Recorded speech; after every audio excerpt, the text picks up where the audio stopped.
Imagine a crowded room where the air is thick with expensive coffee and quiet desperation, where people speak not to communicate but to be seen. You notice a man cornered by a colleague, his hands moving too quickly, his voice rising as he explains why a project slipped behind schedule, offering layers of detail nobody actually asked for. He believes he is defending his reputation, but to the silent observer, he is revealing the blueprint of his insecurity. Every sentence is a concession. Every justification signals that his inner peace depends on external approval. From childhood, we are trained to believe that being understood is moral, that clarity earns safety, that if we explain ourselves well enough, the world will finally grant us legitimacy. But in the architecture of power, explanation is not virtue, it is leakage. Every unrequested justification weakens the structure. Every emotional footnote invites negotiation where none was required. Strategic silence is not withdrawal, and it is not arrogance.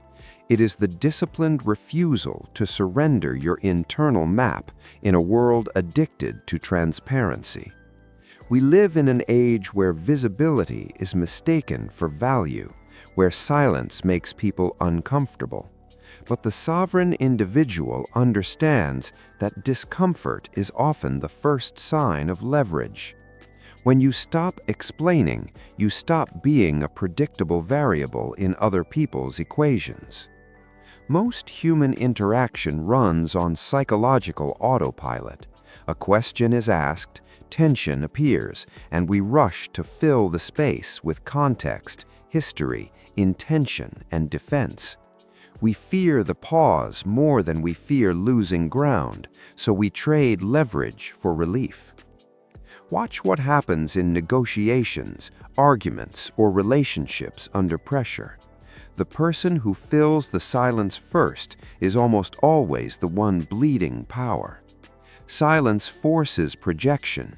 It makes the other person confront their own assumptions, their own need to control the narrative. When you do not explain your why, they begin explaining theirs, often revealing far more than they intended. This is strategic opacity. Your mystery becomes your currency. When people can predict your reactions, they manage you. When they manage you, they overlook you. But the individual whose inner world remains partially unreachable becomes gravitational, not loud, not dominant, simply heavy. Many people exhaust themselves not by working too hard, but by over-donating emotional data. They explain their tiredness to justify absence. They explain their boundaries to avoid guilt. They explain their dreams hoping for validation. Over time, this becomes a cycle of people-pleasing that ends in quiet resentment and depletion. The need to be understood is a dependency. If your security depends on someone else agreeing with your reasoning, then they own the decision. The strategic observer recognizes this early. Most people are not listening to understand you. They are listening to categorize you. They want a label, a weakness, a handle. When you refuse to provide it, you remain unfiled. Detachment is not emotional coldness. It is leverage through self-containment. Imagine someone questioning your motives, attempting to pull you into a defensive posture. The common response is to fight for your character, to explain intent, recount past kindness, argue fairness.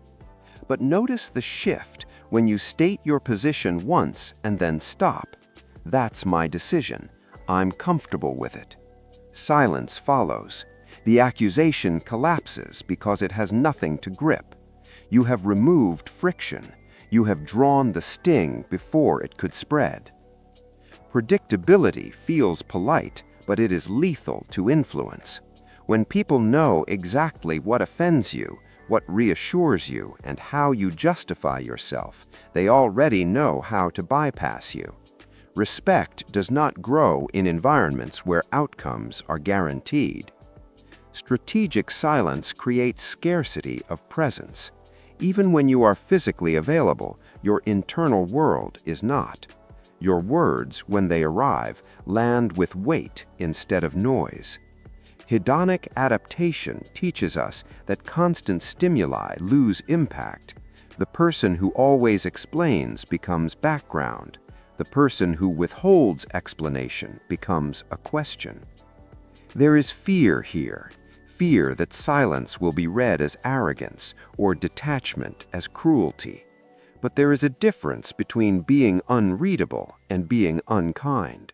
Strategic goodness allows you to act generously without offering your motives as collateral. You can help without explaining why. You can decline without defending yourself. Kindness does not require transparency to be real. Watch the habitual people pleaser at work or in friendships. They give the most, explain the most, and are respected the least. Their predictability has converted them from person to utility. To break this pattern, one must tolerate misunderstanding. This is the uncomfortable truth. Being misunderstood by the wrong people is often progress. It means you are no longer calibrated to their expectations. It means your behavior is no longer optimized for their comfort.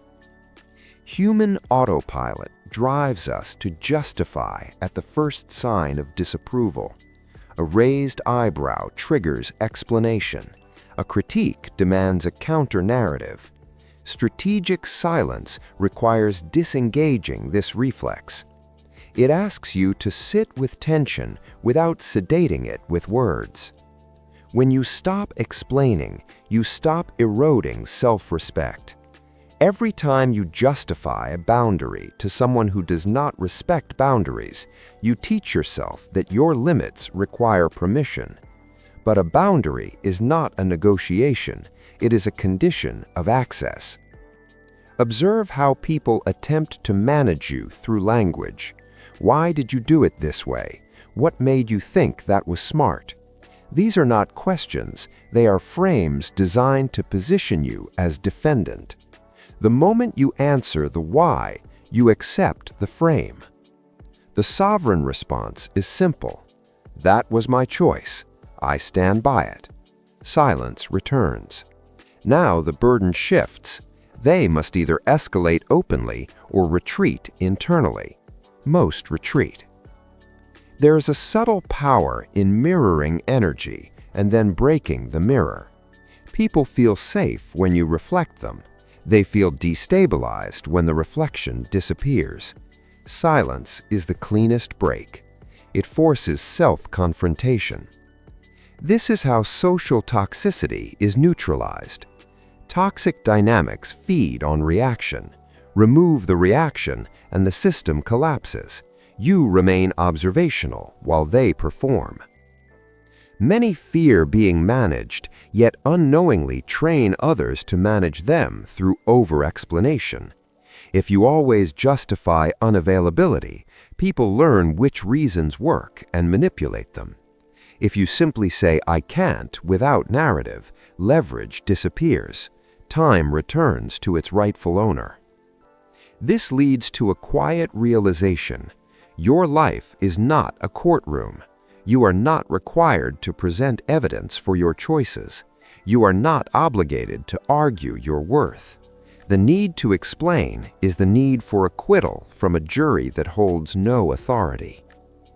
Imagine the freedom of a no that stands alone and a yes that is offered, not owed. Imagine entering a room knowing that you are the only one who understands the full logic of your actions. This is not secrecy, it is sovereignty. For years, you may have exhausted yourself trying to be seen accurately, but identity is not clarified through explanation, it is revealed through consistency and restraint.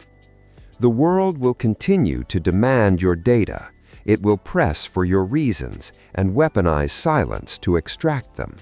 But silence belongs to the one who can hold it longest. You are no longer leaking power, you are containing it. You are no longer predictable, you are precise. Notice the urge to explain the next time it rises, the tightening in the chest, the impulse to clarify. Pause. Swallow it. Watch the room recalibrate. Watch respect reorganize itself quietly. Some will lean in, others will drift away. Both outcomes are information, and even if approval never comes, it no longer matters because you are no longer outsourcing authority over yourself. This is not a call to be evasive or perform mystery. It is a return to economy, of words, of energy, of self-betrayal. Your words are valuable because they are limited. Spend them where they cannot be used against you. Stop explaining yourself, not because others do not deserve answers, but because your inner world is not public property. Let actions carry meaning. Let results speak. Let silence close the conversation.